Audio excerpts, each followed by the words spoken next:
muito ir para o estéreo. Hoje não é um problema. E filtros prensa, como eu já comentei anteriormente. Na geologia, a gente tem baixa variabilidade, né? Teor baixo e baixa variabilidade, porque é um VMS. Eu vou explicar daqui a pouco a geologia e também como que o efeito de escala entra nessa baixa variabilidade. Um VMS, quando eu estava na faculdade, eu só pensava que era fumarola, fundo oceânico, seja cadeia meso-oceânica do Atlântico, seja depósito no Japão, Nova Zelândia, isso, mas não. O VMS pode ser todos esses pontinhos amarelos que estão aqui. Então, ele pode ser caldeira, ele pode ser cadeia meso-oceânica, ele pode ser back arc, tudo isso. No caso de Cerro Lindo, ele é isso, ele está atrás do arco que tem aqui do Pacífico. É uma explicação bem simples e didática, como que a gente forma esses VMS. Eles são VMS que não estão aqui. Aqui seria uma fumarola em contato com a água. Ele é de subsuperfície, então você tem uma alteração de uma camada permeável, que na impermeável você não vai ter, que vai ser associada a alguma falha, que pode ser normal, pode ser antitética, pode ser o que seja. Então, é mais ou menos assim. A camada permeável, ela é alterada pelo fluido mineralizante, e esse fluido, ele vem sendo diluído pela água do mar, que consegue entrar aqui até 200 metros. Então, ela vai abaixando, vai resfriando o fluido que vai subindo, e também vai alterando. Então, toda essa camada permeável, no caso de Cerro Lindo, ela começa a alterar para uma zona carbonática. E depois, com o contínuo fluido mineralizante subindo, um aumento de temperatura, você consegue sim cristalizar os primeiros minerais de Cerro Lindo, no caso, que seria salerita, galena e a barita. Quando você evolui isso, você tem uma remobilização, a temperatura sobe, a salerita, a galena e a barita que estavam aqui, elas migram, que chama zone refining, e elas vão um pouco mais distal do sistema, e aqui você tem uma cristalização, normalmente, calcopirita e pirrotita, tá? Então, assim, é mais ou menos o fluxo. Ele é limitado tanto pelo fluido mineralizante, quanto também pelo tanto que a rocha é permeável. No caso de Cerro Lindo, você tem duas rochas, dacitos e riolitos, que, independente da composição química dele, o que importa mesmo é a permeabilidade. E aqui também é só um outro exemplo, se a gente tivesse uma camada selante e permeável aqui em cima, você alteraria próximo e você seria limitado aqui, e sim poderia ocorrer um zone refining aqui também. No caso de Cerro Lindo, esse daqui é o diagrama que eles têm, de acordo com análises hiperespectrais, e aí você tem uma alteração clorita com muito ferro, que a gente chama de stringer, aí depois tem pirita com pirrotita, e sobe para as zonas de alterações aqui. Então, SSM é sulfeto semimassivo, SPP é sulfeto rico em pirita, e SPB é sulfeto com pirita e bário. O SPP, que é esse vermelho aqui, ele tem mais calcopirita, e o SPB, ele vai ter galena, esfalerita e abarita. Os corpos são gigantes, eles têm de 150 a 600 metros, por 150 e 250 de profundidade, e uma largura de 60 a 150. Então, são corpos muito grandes mesmo. A lavra lá, ela é uma lavra que tem blocos de 30 por 30 por 20, mas podem ser 20 por 20 por 30, ou 30 por 30 por 30, todas essas combinações. É uma lavra gigante também, tá? A mineralogia, ela é monótona. Todo, ou quase todo zinco, vai para esse salerita. A gente tem um pouquinho de ferro, de contaminação de ferro lá, que é associada à deformação. Então, quanto mais deformação, mais temperatura você tem, maior a tendência dessa salerita não ser tão pura e ter um pouco de ferro e virar o que eles chamam aqui de marmatita. Quase todo o chumbo é da galena, quase toda a calcopirita, quase todo cobre é calcopirita, tirando em alguns pontos também que você tem óxido de cobre secundário, e aí você tem pirita, pirrotita e barita. Assim, em linhas gerais, a mineralogia é monótona. E aí é o ponto que eu falei do volume variância, que é a escala.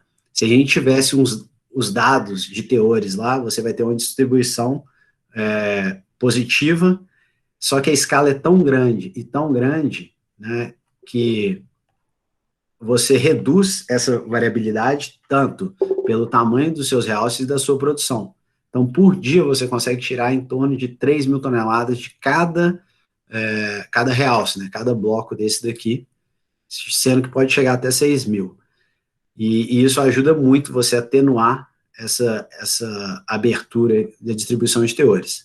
Isso está associado ao volume variância e também está associado, não está associado, mas ele reflete na planta lá, que tem uma recuperação muito tranquila, né? Ela sempre bate ali seus 89%, a qualidade do concentrado também sempre é alta, então não tem muitos problemas. Cerro de Pasco, igual eu falei, fica na região de Cerro de Pasco, onde tinha a cidade mais alta populada do mundo, que hoje não é mais. Cerro de Pasco e El Porvenir são duas minas diferentes, uma do lado da outra. Então, você tem El Porvenir aqui com a sua barragem de rejeitos e tem a Tacocha com a sua barragem de rejeito. A Tacocha ela é quebrada em duas minas, uma mina subterrânea e uma mina em céu aberto. As minas subterrâneas aqui, elas são quase todas um skarn, que eu vou explicar um pouquinho mais para frente, e o open pit aqui é um depósito epitermal, que os dois, o skarn e o epitermal, podem ocorrer perto um do outro, sem problemas. Aqui a Tacocha, como que ela recebe do subsolo e do open pit, a mesma coisa, 3 circuitos de britagem, um circuito de moagem, classificação, aí a gente vem para flotação de cobre, chumbo e zinco, sendo que lá o chumbo tem muita prata e ouro, e o cobre também tem mais prata e ouro, isso por causa do depósito epitermal de Atacocha. Em El Porvenir, tem pontos lá também que você tem depósito epitermais, mas em menor escala, e é a mesma coisa, a planta é a mesma coisa, só que ela só recebe do subsolo. Características gerais, então, vou falar aqui, de Atacocha é 4.500, hoje em dia a gente só está operando no open pit, então continua mais ou menos esses 4.500, esses valores vão alterar bastante desse ano, mas 43 mil toneladas de zinco equivalente, e El Porvenir tem um teor mais alto, 6.500 toneladas por dia, e 90 mil toneladas de zinco equivalente. Lá, o que é o ponto difícil é o método de Lavra, que eu vou explicar daqui a pouco, e a geologia e mineralogia complexa, são os dois. Esse corte é um corte aterro, ele é um pouco diferente do corte aterro que, eu não sei, na geologia a gente não tem método de Lavra, mas quem conhece de corte aterro é diferente desse corte aterro, vou explicar aqui mais na frente, que é uma produção muito pequena, e ela é online, né? O que você tem na frente vai sair, vai subir, você tem que produzir, e a planta que receba essa variabilidade. E é um ciclo muito grande, então toda vez que você vai lavrar isso, você vai perfurar, vai carregar, detonar, aí vai pegar a carregadeira, transportar, depois você tem que fazer estou com a palavra aqui, mas eu esqueci, mas fazer toda a malha geomecânica, né, lá às vezes tem malha, às vezes tem pernos, que eu esqueci como é que é, e para depois detonar de novo. Então é um ciclo muito grande para pouca tonelada. Isso a gente está falando para mover isso daí 300 toneladas que a gente vai mover e vai demorar um ciclo de 2 dias. Gargalos da planta é a variabilidade, o que você tem, você vai sair independente, e os contaminantes, são muitos contaminantes. E problema geológico é um depósito skarn epitermal, geologia e o efeito de informação, que eu também vou falar, que é um problema lá. Então, como que é o ciclo de Lavra lá? Todos esses bloquinhos aqui, eles estão coloridos por teor, e cada bloquinho desse daqui é um avanço. Num corte aterro normal, a gente detonaria tudo isso daqui, e depois encheria e subia. Aqui não, a gente faz como desenvolvimento, é como viesse um túnel, eu venho, detono esse quadradinho, aí eu faço todo o ciclo que eu expliquei, aí detono o próximo e vou, e quando terminar. Então, primeiro a gente tem que fazer um acesso descendente, então tem todo esse acesso, a gente começa de baixo para cima e entra aqui no meio do corpo. Então, as travessas são, você atravessa o que vem aqui, perpendicular ao corpo, e depois você desenvolve no minério 20 metros para cada lado. É a forma lá que a gente achou mais fácil. Depois que você fez todo esse desenvolvimento, tirou todo esse minério, você vai preencher ele com o rejeito, que a gente chama lá de backfill, vai esperar isso daí desaguar e vai vir de novo para o nível de cima e fazer tudo de novo. E assim vai. Então, é um ciclo muito grande para uma produção muito pequena. Sobre a geologia, o skarn. Eu vou começar o skarn por aqui. O skarn, normalmente, ele é uma alteração em rochas carbonáticas. Aqui no Peru é o mar de carbonato. E esse daqui seria uma intrusão. Essa intrusão, ela pode ser um fluido oxidante ou redutor, e depender também da rocha, ele vai cristalizar minerais diferentes. Então, se a gente tiver um calcário mais escuro, com matéria orgânica, ele é um calcário redutor. Se ele for mais claro, ele não teria propriedades redutoras, mas tampouco oxidativas, né? Então, o que a gente pode ter aqui? Se a gente tiver, e é comum nesse tipo de bacia, você tem um arenito, aí depois você tem uma marga, você tem um dolo arenito, aí depois um calcário bonito, talvez um folheio, e às vezes também pode ter até um basalto, né, se for uma abertura de bacia, assim. E aí, vocês veem como que é toda essa alteração. E a partir do momento que teve essa intrusão, ela vem com fluido, vem alterando todas essas rochas, depois que essa alteração já ficou lá um tempo, você tem um metamorfismo retrógrado. Então, isso também cristaliza outros elementos, e daí vem a dificuldade, né? Lá em Porvenir e Pasco é uma região toda dobrada, tem só na zona de Pasco e Porvenir, eles identificaram 7 tipos de calcários. Então, isso daqui seriam diferentes tipos de calcários, e também tem zona de arenito, etc. Então, é um modelo muito difícil de fazer. E aí, distalmente, né? Aí, distalmente, no caso, seria mais para cima, né? Das minas subterrâneas, você tem um depósito epitermal. Esse depósito epitermal, ele pode ser quebrado em 3, né? Ele pode ser low sulfidation, high sulfidation ou intermediate sulfidation. Tudo isso associado aos minerais a presença ou não de minerais de sulfeto e quais tipos de minerais também. Lá no caso, a gente tem um high sulfidation, e por isso que ele é rico em ouro, tem arsênio também, tem outros sulfossais, mas isso daqui é só uma ideia, é da região, mas não é lá do Tarro Sanherato, que é o open pit nosso. Mas o que pode acontecer? Você pode ter uma alteração aqui embaixo, no caso, né, das minas subterrâneas de skarn, e mais em cima você ter esses veios subverticais, né, os enxames de veios do depósito epitermal, que também é muito difícil de modelar. Então, qual que é o aprendizado que a gente tem lá, né? Não resumir a complexidade.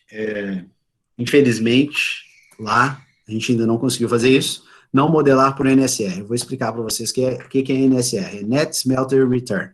Então, é uma medida de valor do minério, e é o valor do minério após deduzir todos os custos de produção, beneficiamento, transporte, tratamento e venda. Então, por quê? A gente está falando de um depósito que tem zinco, cobre, chumbo, prata e ouro. Imagina você modelando, aí você vai e coloca para ver o ouro. Aí depois você vai, desenha uma coisa. Depois você vai, liga a prata, desenha outra coisa. Aí liga o cobre, desenha outra coisa. Então, eles viram que talvez, né, colocando tudo em uma entidade única, econômica, poderia simplificar. Mas aí é um problema, né? Eu posso ter um NSR de $50 em um ponto, e os $50 bem do lado dele. Só que uns $50 é só zinco, né, um teor altíssimo de zinco, e o outro é só ouro. Eu não tem o porquê geologicamente de eu ligar isso. Isso já foi feito lá como uma simplificação e é ruim. Então a gente tem que garantir que a geologia é representada nos nossos modelos. E conhecer a variabilidade. Então aqui é um exemplo de mesmo teor médio e maior variabilidade, tá? Isso daqui aconteceria lá. Você pode ter uma malha muito aberta, todos os blocos, desenhei o corpo, mesmo teor. Por exemplo, aqui é 6%. Então eu penso que eu vou lavrar 6%, 6%, 6%, 6%, 6%, e assim vou. Depois eu tenho uma malha de sondagem um pouco mais fechada, que eu pus um outro furo, e aí ele variou, né, assim, e é quase impossível de ter o mesmo 6%, mas acreditem que é o 6%. Então, aí ficou 6%, 5 e pouco, 4, 3, 2, e tudo em geral deu 6%. E aí, quando a gente coloca canais, então seria a malha fechada mais canais. Então, eu fiquei 6%, 8%, 6%, 3%, 1%, 0% e 6%. E tudo, no geral, deu 6%. Então, por que é importante isso? Né? Igual eu falei, lá é uma mina online. Quando a gente manda isso daqui para a mina, que vai ter 6% todo dia, ela acredita. Mas quando a gente fala, não, um dia você vai ter 6, outro você vai ter 8, outro você vai ter 6 de novo, outro 3, ela consegue se preparar um pouco mais. Não que ela consegue fazer milagre, mas ela consegue se preparar um pouco mais. Porque essas variações muito grandes, né, por exemplo, você vir de um zero, teor zero, para um teor muito alto, a planta demora, a resposta dela não é online, igual o minério chega lá. Então, normalmente a gente calcula 1 ou 2 turnos perdendo minério, porque sempre vai perder. Morro Agudo é uma mina que a gente tem pertinho de vazante, né? Esse daqui é o shaft, a entrada da mina está por aqui, e esse daqui são nossas, onde que a gente produz o rejeito, né? A gente usa o rejeito de novo, realimenta, é uma mina sem rejeito lá. Então, ela é alimentada, né? A planta é alimentada tanto pelo subsolo quanto o Open Pit de Ambrosia, que eu não tenho certeza se acabou, mas estava acabando. A gente tem um circuito de britagem, depois ele entra num circuito de moagem com classificação de hidrociclone. Então, lembrem aqui, classificação de hidrociclone é uma classificação um pouco gravimétrica, né? Você tem o fluido rodando, então quem é pesado ou grande fica embaixo, quem é leve ou pequeno sai. Então, quem sai a gente chama de overflow, quem fica é o underflow.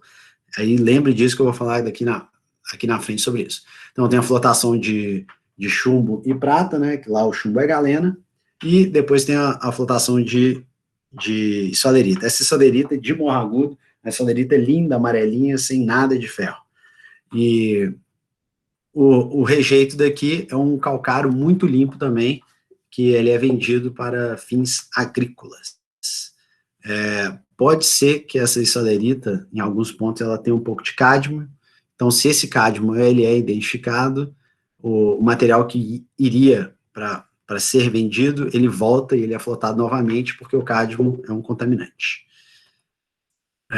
Então, Morro Agudo começou em 1969, uma produção de 30 mil toneladas de zinco equivalente por dia, concentrado de zinco e de chumbo. Produção, capacidade de produção pequena. De novo, método de lavra é um grande fator lá, e o teor baixo, é mais ou menos 2% de zinco mais chumbo.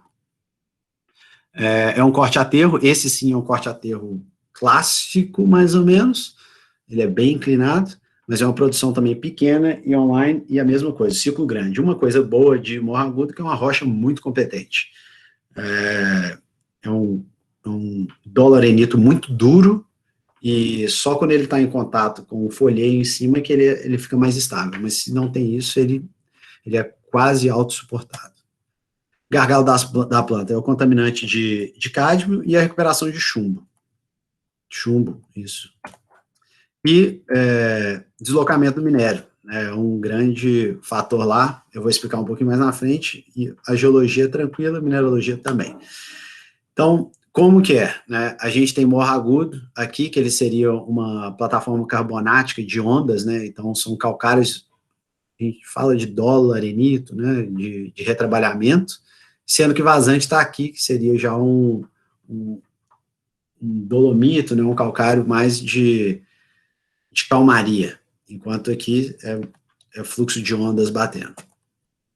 Como que ocorre a mineralização? Você tem uma falha normal, né, são várias falhas normais de abertura de bacia, você tem um fluido que a água vai entrando, né, essa salmoura vai entrando, ela reage normalmente com esses folheiros negros, é muito comum isso, tanto em ouro, né, os minerais base, cobre também, né, de você lixiviar esses folheiros negros e você deposita nessas camadas que são camadas porosas e são bem correlatas com as camadas de Mississippi Valley Type, também, que aí no meio dessa bacia você também poderia ter petróleo, né, poderia ter sal, que hoje já não está mais lá. Esse daqui é uma visão de como que é o modelo lá. Essas falhas aqui são as falhas representadas no modelo, que elas têm um deslocamento muito grande, né, horizontal, e só é cheio de falha. Então, é uma dificuldade muito grande de modelar isso, apesar de ter um conhecimento excelente disso daqui, das camadas, né? Então, agora, como vocês são geólogos, eu posso falar isso. O mapeamento foi feito muito bem no início e eles identificaram que toda vez que o minério estava mergulhando mais que 20 graus, você estava ligando duas camadas e tinha que ter uma falha no meio, porque ele não mergulhava, ele era subhorizontal, né? Ele tem que ser menos de 20, eu acho que 15 graus. Então, sempre quando você tem um ponto e você vai ligar com outro aqui e ele está dando mais do que 25 graus, aí eu estou falando, eu não tenho certeza do valor, mas provavelmente por aí 25, 30, ele sabe que tem que ter uma falha aqui no meio.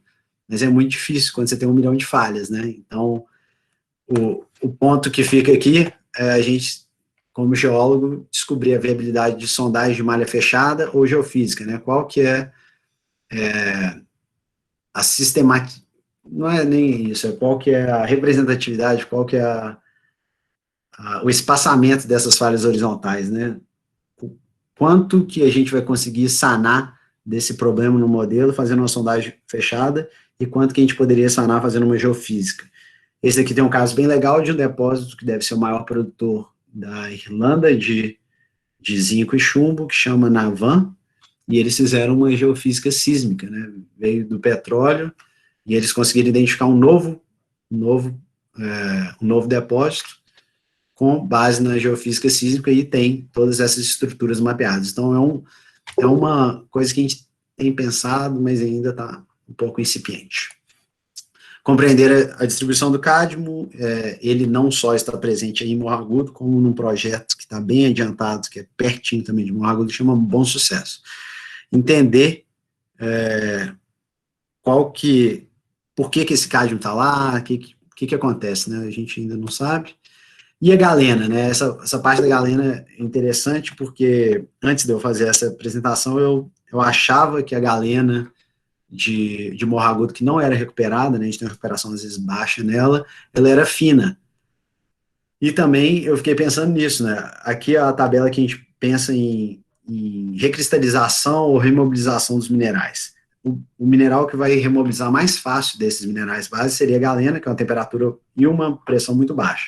A esfalerita tem uma temperatura relativamente baixa e pressão também. Aí tem pirrotita, calcopirita, e lá em cima você tem a pirita. Então, pirita não vai alterar normalmente, né? E aí, qual que é o ponto do geólogo aqui pensar? A gente tem uma galena de alta densidade e baixa dureza. A dureza da galena é 2,5. A densidade dela, se eu não me engano, é 7,5. Mas vamos chutar que é 7. Então, voltando aqui, a gente tem uma classificação por hidrociclones. E o que vai acontecer aqui? O mineral que é pesado, ele não vai sair do hidrociclone, porque ele vai ficar como underflow, pensando numa energia centrífuga e centrípeta, ele vai ficar ali. E ele vai ser sobreconvenuído, porque toda hora que ele está como underflow do ciclone, ele volta para o moinho. Sendo que a galena tem uma dureza muito baixa, e a gente pode correlacionar a dureza da galena com o tanto que ela vai reduzir de tamanho, então esse cara fica rodando. Quando ele sai para flotação, ele é muito fino. Se ele é muito fino, ele não flota. Então, é um conhecimento geológico básico ajudando no processo.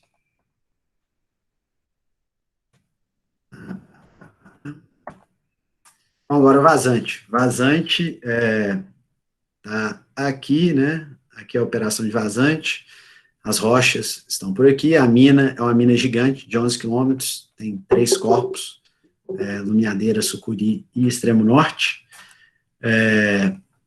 A planta de vazante, ela aqui está falando vazante, né, que que constitui o Sucuri e o Lumiadeira, e o extremo norte, mas todos eles são minas subterrâneas. Você tem um circuito de quebra de britagem de 4 estágios, depois também você tem moagem, classificação por hidrociclones e por peneiras, depois tem uma flotação de sulfeto, que ela vai flotar a galena, e se tiver alguma esfalerita também, e a flotação do zinco aqui. Esse daqui é um zinco de óxido, a vilemita, que eu vou falar um pouquinho mais para frente. Então, esse concentrado, ele vai para o smelter de Três Marias, e esse concentrado ele é vendido. Vazante começou a produzir em 1969, tem uma capacidade de tratamento de 5.500 toneladas por dia, e é uma mina grande, tá? Só para vocês verem qual que é a grandeza, de 5.500, perto de 22 mil de seu litro. Produção de 141 mil toneladas de zinco equivalente, é um teor altíssimo. Então, teor de 11%, isso daqui é um teor de reserva, tá? Já que a gente faz, e uma mineralogia única. Então, um ponto que fica claro, né, quando a gente está falando de teor alto de zinco assim, a gente não pode ter underbreak. O que é um underbreak? Quando eu planejei extrair X e eu extraio X menos 10%, menos 20%, né? Então, a gente fala que esse underbreak aqui, para questões para minas de teor alto, é a maior perda que a gente pode ter. Então, a gente tem que trabalhar muito bem nisso daqui. Lavra de veios estreitos, porque vazante começou com corpos que tinham 5, 6, 7, 8 metros. Hoje em dia a gente está caindo, chegando até corpos de 50 centímetros. Essa lavra é completamente diferente de uma lavra grande, de 5 metros. Então, a gente tem que controlar muito bem a diluição, porque quanto mais você dilui, né, planejado, mais provavelmente você vai diluir operacionalmente, e é toda uma ciência diferente para detonação, para perfuração, é muita qualidade. Gargalos da planta são contaminantes de ferro e carbonatos, e também aqui tem a técnica sorter, lá eles usam o ore sorter, eu vou explicar aqui na frente o que é, e a vilemita, que é um silicato de zinco, que tem aí em Vazante, tem também na Namíbia, tem nos Estados Unidos e em alguns depósitos da Europa, onde que essa vilemita já foi alterada, né, era vilemita primariamente, virou calamina. Bom, o que é o sorter, né? Então, só vou explicar o que é a tecnologia do sorter. São sensores, né, que dependendo da sua mineralogia você usa, você pode usar sensores de densidade atômica, sensores de magnéticos, sensores de cristalinidade, então depende do seu mineral. Lá em Vazante, a gente usa um sensor de densidade atômica. Então, só para explicar para vocês, a densidade atômica a gente consegue fazer um correlato muito próximo da densidade do minério mesmo, né? Então, a vilemita tem uma densidade que eu acho que é 4,2, enquanto os carbonatos, né, as dolomitas encaixantes, você tem no máximo 3,2, se ela tiver muito ferro, ela pode ser 3,5. Então, há sim uma diferença entre encaixante e o minério.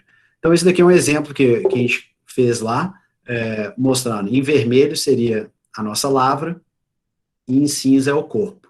Então, aqui a gente tem um minério de alto teor, mais de 18% de zinco, e aqui a gente tem uma pequenininha diluição planejada. Então, qual que seria esse cenário? Diluição planejada baixa, sim. Minério maciço, sim, também, o teor é alto. E não é necessário fazer sorter. Não tem por que eu separar isso aqui é irrelevante, então não tem problema. Cenário 2, um minério de médio teor. Então, quando a gente abaixa do teor de minério 18%, ele já pode não ser maciço, ele pode ter um tanto de lentes e ele pode ser disseminado. O que quer dizer isso? Que se eu tirar uma partícula aqui, ela vai ter bastante conteúdo de dolomita, e que a gente pensando, né, que o sorter, ele é uma técnica aplicada num mineral que ele é britado entre 1 a 4 centímetros, você pode ter um grande percentual de dolomita, que vai fazer muito difícil ele conseguir ver a diferença de raio atômico. Então, um grão daqui, que ele pode ter um pouquinho de dolomita, mas vamos supor, ele tem 90% de vilemita, ele vai ter um raio atômico muito alto. Enquanto aqui, ele vai ficar meio assim, ou ele é minério ou estéreo, então é um problema. Então, esse cenário 2, diluição planejada baixa, minério disseminado, teor do minério menor que 18%, então é muito difícil de recuperação sorter, porque se a gente ficar passando ele aqui, toda hora o rejeito vai dar teor alto e o concentrado vai dar o mesmo teor do rejeito, né? Você não consegue separar isso. O terceiro cenário seria uma lavra que o minério de teor alto ele é bem fininho, e aí você tem uma diluição planejada muito grande. Então, ele é fácil a distinção entre minério e estéreo, né? Os únicos problemas que a gente teria seriam nesses contatos aqui. O resto aqui, sempre a densidade de atômico seria muito alta, então é muito fácil de usar o sorter. O quarto cenário seria o cenário 1, né? E aqui seria como que saiu a escavação. Se a gente escavou bem mal, né? Todos os furos desviaram, isso daqui deu um desplacamento e tal. Aí a gente levanta com o planejamento e operação e fala, não, realmente, agora esse cenário aqui, como tudo isso daqui que está aqui fora é diluição planejada e é muito distinto do minério, seria bom usar o sorter. E aí, o quinto cenário seria no minério fino, a gente fazer essa mesma diluição operacional aqui. E aí, ele seria a maior prioridade. Porque você estaria, talvez, né, esterilizando essa área. Ela não seria economicamente viável. Então, você passa no sorter, consegue separar, e aí sim fica bom. O minério tipo vazante. Vazante é uma falha regional, mergulha para noroeste, e a gente não sabe se a mineralização está associada com a falha sendo normal, a reativação dela, ou uma movimentação sinistral, destral, né, oblíqua, não sabe isso, e ela tem vários carbonatos aqui, várias faces lá. Só que quando você chega na zona de brecha, é muito difícil identificar isso, né, porque tem bloco que vem daqui para lá, então é um modelo, litologicamente falando, difícil de desenhar. Um ponto interessante de vazante, e que eu acho que é o ponto chave de lá, é a gente entender as alterações hidrotermais. Então, você tem essas rochas que são calcários, que eles começam a ser alterados, né, para dolomitas, vai aumentando o teor de ferro, aumentando o teor de zinco, e aí, esse daqui é um exemplo de um mestrado que foi feito no extremo norte. O extremo norte, particularmente, tem muito mais ferro do que as outras, o sucuri e o lumiadeira, e sequencialmente, então, você teria uma alteração de zinco, né, óxidos de zinco, ferro também, continua isso, aumentando o teor, e aí você começa a cristalizar hematita. E num quarto estágio, a vilemita, ela cristaliza não só por cima da hematita, como também as outras alterações. Então, a gente poderia ter quase que uma correlação indireta entre carbonatos e zinco, quanto menos carbonatos, mais zinco você vai ter, e nesse caso aqui ficaria um pouco mais difícil por causa do ferro, mas aqui também, quanto menos ferro, mais zinco. Então, isso daí dá para a gente ter uma ideia das contaminações lá. Então, quando a gente fala de contaminação de carbonato, a gente sabe que em qualquer lugar que eu tiver muita diluição planejada, quem é encaixante é um carbonato, é uma dolomita. Então, para eu sanar isso para a planta, eu tenho que reduzir diluições. E aí, quando a gente fala de ferro, se a gente está no extremo norte, infelizmente, é blendar. Não tem como, né, porque a vilemita vai alterar esse ferro. Então, intrinsecamente já tem ferro. É um minério que a gente tem que conhecer e só apontar para a planta. Então, qual que é o aprendizado de vazante? Né? Teor alto, reduzir ao máximo perdas de recuperação de lavra. Isso daí é um ganho muito grande. Né? Quanto mais a gente recuperar, mais a gente ajuda a empresa como um todo, e qualquer minério alto é melhor.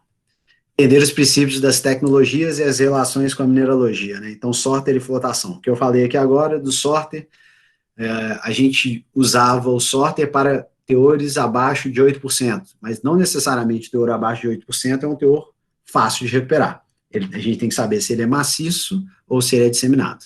E a flotação, a questão do carbonato, né? A gente tem que entender, o carbonato vai ser um problema, então a gente tem que reduzir, trabalhar na mina para reduzir a diluição planejada. A hematita, né, o ferro é um problema, então a gente tem que trabalhar com o planejamento de entender o sequenciamento dessas zonas que são altas em ferro. A progressão das alterações hidrotermais foi aquele quadrinho que eu expliquei, e impactos na mineralogia, né? A gente saber quem sobrescreve quem. Acho que foi isso. E aí chega nas conclusões. Eu acho que o ponto principal nosso é entender a mineralogia como geólogo, entender o efeito de escala, né? Volume, variância. Isso é muito importante. Às vezes a gente dá um foco para alguma coisa, mas não pensa na escala dela. No caso de Cerro Unido, a gente tem um exemplo lá de um novo corpo que foi encontrado no meio das vulcânicas. E a dureza dele é muito alta, porque as vulcânicas têm plagioclásio. Plagioclásio tem dureza 6 na escala de Mohs. Então, o pessoal da metalurgia ficou com medo disso. Mas quando a gente vê o tamanho disso, o tamanho desses corpos, né, o tamanho que seria a produção, na produção que a gente tem, é ínfimo. Então, a gente tem que entender isso. Focar nas respostas para reduzir o gargalo, né? Então, sempre ficar amigo da planta, a planta que tem o dinheiro, a planta que vai apoiar a gente a fazer mais geologia, né? Mais testes, mais caracterizações. Variabilidade não é ruim quando a gente conhece ela. Então, às vezes, né, tem gestores que não vão querer que a gente sonde mais, a gente tem que mostrar o risco disso, né? Que vai ter aqui na frente também, minerais e suas características físico-químicas, né, que é densidade, dureza, tudo isso daí parece que é bobo, e eu acho que a gente aprende bem na faculdade, só que a gente não consegue fazer uma ligação muito boa com a planta. Informação versus investimento, né, quanto que vale o risco? Então, esse daqui está junto com variabilidade, né, se eu quero que minha planta não varie nem 1%, eu tenho que ter investimento. Mas quanto que custa esse investimento? Vale o risco de eu reduzir a variabilidade a zero? Vale o investimento? Então, umas coisas que, como geólogo também, a gente não é muito bom quantificando o valor da informação. Saber também de indicadores de qualidade. Teor alto, a gente tem que trabalhar no underbreak, não pode ter underbreak. E teor baixo é o overbreak, diluição. Teor baixo já é baixo, se você dilui mais ainda, ele não vale a pena. Entender as mineralogias das alterações, isso é muito importante quando a gente está falando de planta, né? A alteração ela pode ser um problema no seu moinho, por dureza, né? Por virar carga recirculante, ele pode ser um problema em mudança de pH e de EH em flotação, pode ser um problema que ele flote com o seu concentrado e seja um deletério do seu processo, então tem milhares de problemas. E, né, lembrar-se, né, vamos ser um canivete suíço, não necessita ser esse daqui, de cima, pode ser o simplesinho. O que é o simples? Aprenda inglês. Por quê? Vamos fazer da leitura de artigos um hábito. Se a gente não lê na faculdade, muito menos vamos ler na vida profissional. Então, se você já começa hoje, depois, quando você virar um profissional, você já vai estar acostumado com a leitura, com como procurar, como achar, e vai solucionar muitos dos seus problemas, porque quase todos já foram solucionados. Pensar em fórmulas químicas de minerais. Vamos tentar falar menos de teor, né? Eu tenho um teor de cobre. Não, beleza, esse cobre é da calcopirita, é da calcocita, é da bornita, é de quem? Então, a gente conseguir fazer isso é uma ajuda grande demais para o entendimento da mineralogia, da paragênese, quanto para o processo. Escala de Mohs, né? Tia Gigi, caso fores a Ouro Preto, queira trazer coisas doces. Então, tia talco, Gigi gipso, tia Gigi, caso calcita, fluorita, caso fores a apatita, Ouro Preto, plagioclásio e ortoclásio, queira quartzo, trazer topázio, coisas doces, córidon e diamante. Então, façam um desse para vocês, para lembrar disso. Densidade dos minerais. Então, é muito importante, né? Eu não sei de cor as densidades minerais, eu costumava ter uma tabela periódica com todos os minerais no meu escritório, mas agora com o Covid eu não tenho mais isso, mas Web Mineral está aí, tem um tanto de site que tem para isso. E por último, né, geometalurgia não é um assunto novo. Geometalurgia existe há vários anos, né, e que o metalurgista fazia, o que o geólogo fazia, só não tinha esse nome bonito. Então, não precisa ficar pensando que é uma coisa de 7 cabeças. A gente fazendo o básico, né, sendo o canivete suíço básico, a gente vai estar fazendo geometologia. E por último, né, eu fiz alguns links relacionados com os temas que a gente conversou aqui. Eu cito 4 aqui. Universidade de Queensland, da Austrália, tem muita informação para quem quer saber de geometologia, para quem quer saber de qualquer coisa de processo, ela é muito boa, tem esse link deles no YouTube. Michael Pert, que é um professor da Universidade de Texas, ele tem todas as aulas dele gravadas no YouTube, do básico de geoestatística ao avançado de machine learning. Ele é muito didático e ele tem uma pegada um pouco mais para o petróleo, mas eu acho que é onde que nós, geólogos sem ser de petróleo, temos que mirar. Cat Ehrig é uma geóloga de Olympic Dam, tem essa apresentação aí que eu coloquei, mas ela foi a primeira pessoa que me fez abrir a cabeça, assim, de entender minerais e não elementos, né? Se você pensar que o Olympic Dam é uma mina de muitos anos que produz 7 tipos de concentrado e tem, não sei, acho que eles estimam 25 elementos, é um começo bom para a gente olhar. E esse Minsky aqui é um dos primeiros artigos que eu li sobre transformação de elementos em minerais. Eu mandei tudo isso daqui para a Nicole, eu acho que ela vai compartilhar aí também no chat. E é isso, pessoal. Muito obrigado. Isso daqui é a pilha de Cerro Lindo.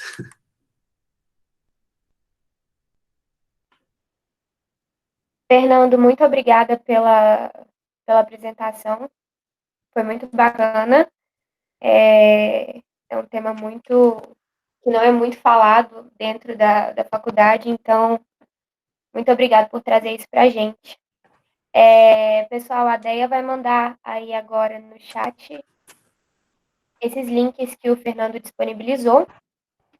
E, Fernando, tem uma pergunta aqui para você, que o Arthur perguntou o que é underbreak e sorter, se você podia explicar, por favor. Qual a segunda eu não entendi. Underbreak, a outra é qual? Sorter. Sorter, tá. O underbreak, quando é tudo que você deixa para trás, né? Eu planejei tirar um quadrado. Se eu tirei metade desse quadrado, a outra metade a gente chama de underbreak. Então, é a não recuperação mineira do minério.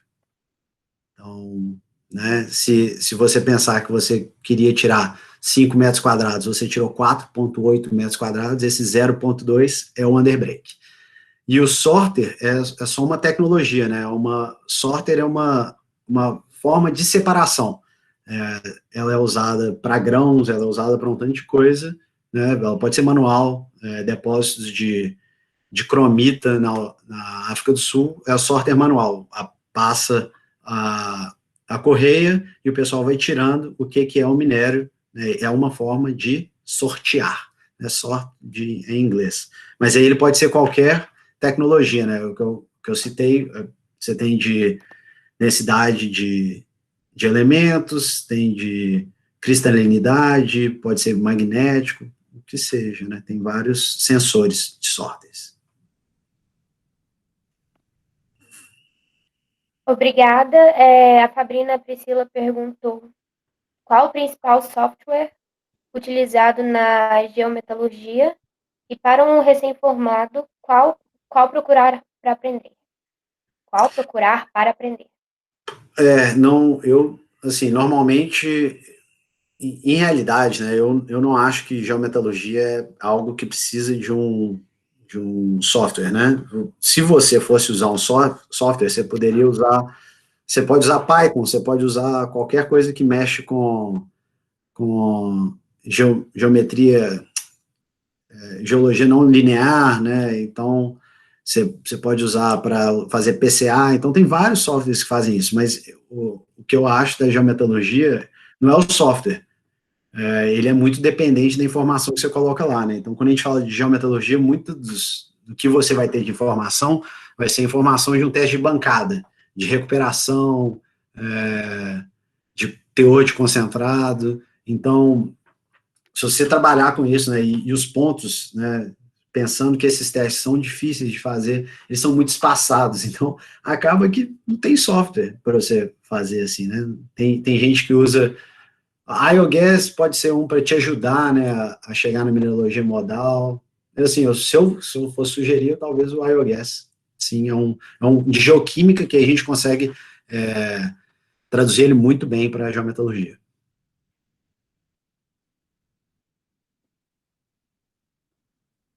Então, acho que foram só essas perguntas. Mais uma vez, em nome do CAGEL, eu agradeço você, Fernando, pela disponibilidade, por ter compartilhado um pouco com a gente. E é isso aí. Muito obrigada e muito obrigada a presença de todos.